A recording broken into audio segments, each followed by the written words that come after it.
mga kababayan.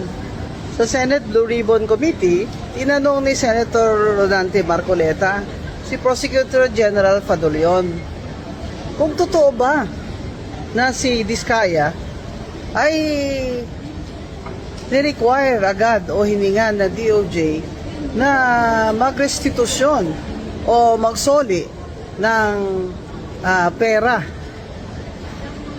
Ang sinabi kasi ni Diskaya nang siya ay pumunta sa DOJ ay sinabihan siya ni dating Secretary Rimulya o ng DOJ officials na kailangan mag-restitution muna bago siya gagawing state witness.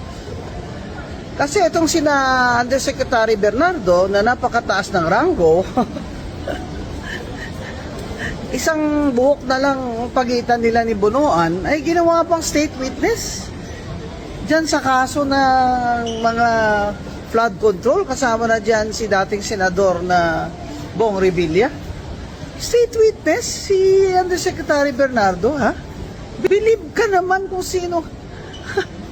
Ano ba deal dito? Ngayon, nung tinanong ni Senator Marcoleta si Prosecutor General, sinabi niya na hindi yan totoo.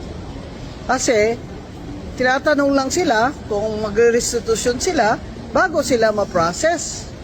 Sabi ni Marcoleta, paano nga naman sila ma-process kung ini-require nyo sila na magsoli muna sila ng pera? Ibig sabihin ba, ako sarili ko opinion ito, para bang binibili mo ang pag-state witness mo? Parang binibili mo ang pag-state witness mo.